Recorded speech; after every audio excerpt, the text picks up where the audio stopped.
My mother-in-law convinced my wife to convince me to buy their old house so we could live next to them. It's the worst decision I've ever made, and she thinks I don't know about the spare key she has. So, my wife is split 50-50 between having her head deep in her mother's rear and not wanting anything to do with her. It's complicated. My relationship with my mother-in-law was always awkward.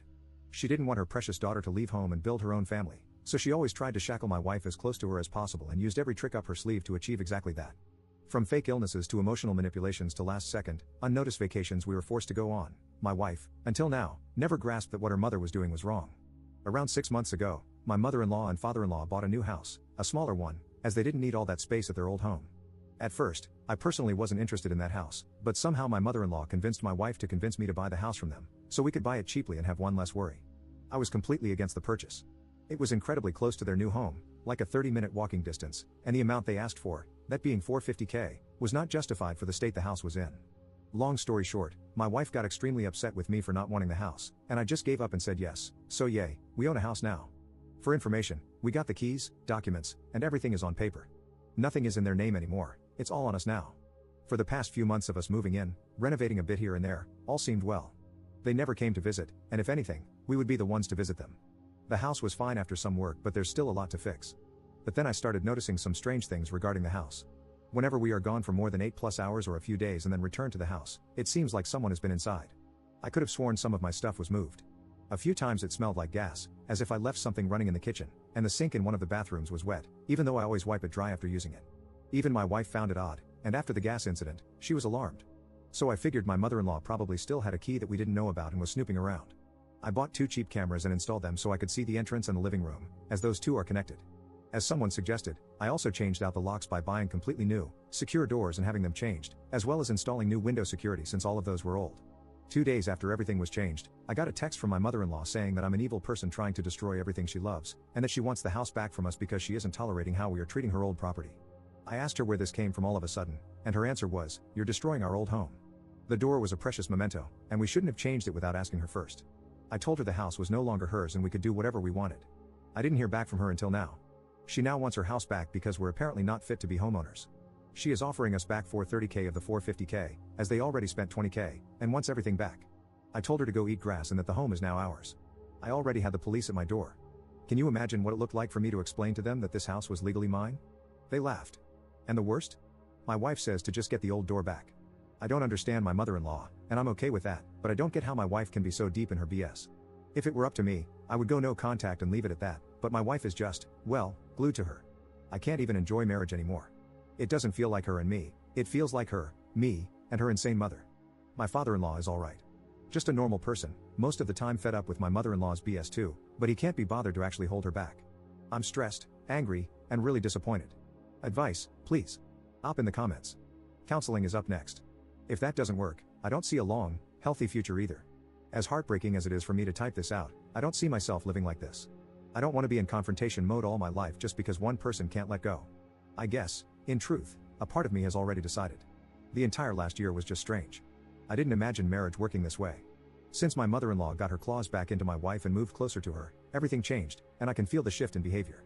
I'm giving myself another year with counseling and a lot of work, but if I don't see actual change or just BS changes from my wife, then I will leave. I'm just glad I got a proper marriage agreement/contract and that I didn't cave on that. I'm not considering children right now. To be completely honest, after last year in general, I don't think a child would be a good idea at all. My wife would just hand it over to her mother.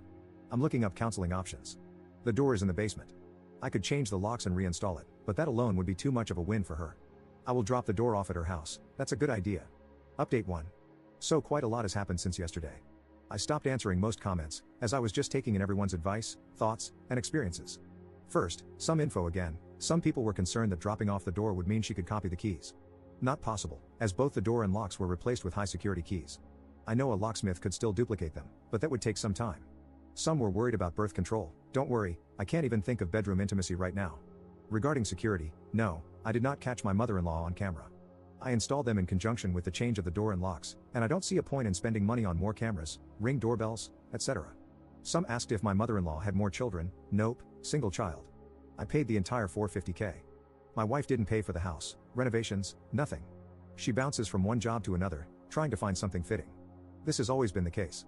I don't mind supporting her, but I feel a bit leeched off sometimes. Now to the actual update.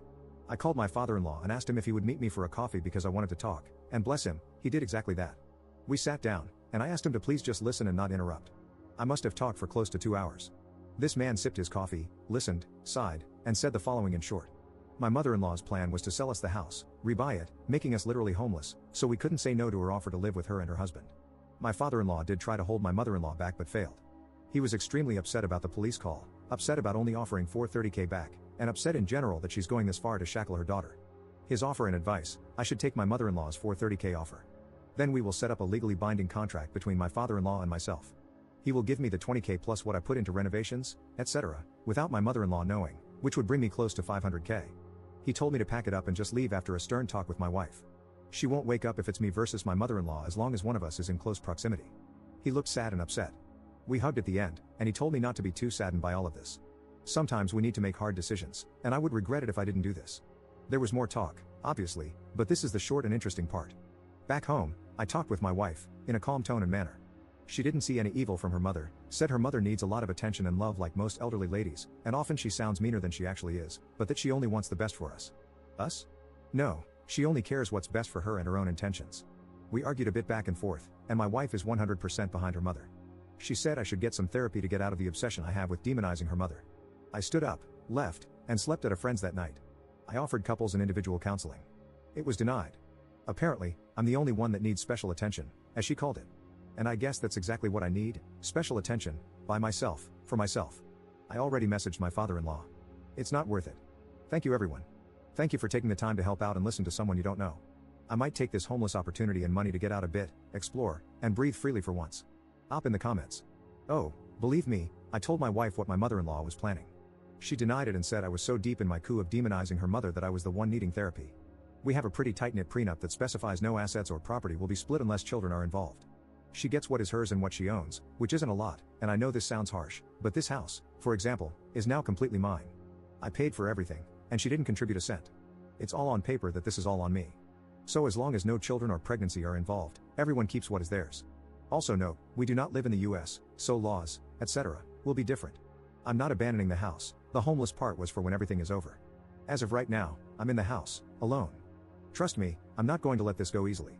After reading all the comments, I am already skeptical of my father-in-law too. I've got some ideas up my sleeve. I will get my money back, the house is not going to be sold back to them. A good friend of mine, his wife is an attorney, and we're already messaging back and forth. She is hooking me up with people for everything from lawyers to contracts. Believe me, I wasted enough time, resources, and money. I won't do this again. I went from sad to angry to determined. I will get this done properly. Update 2. Hello, it's been 4 months now since I came here to ask for advice. Maybe some of you still remember what it was about. Well, a lot has happened.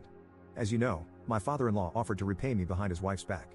At first, I thought to just take this offer and move on, but after reading what some of you wrote about how it sounded too good to be true and why I should give in, I refused. I don't want this to get too long, so here is what happened in the past 4 months.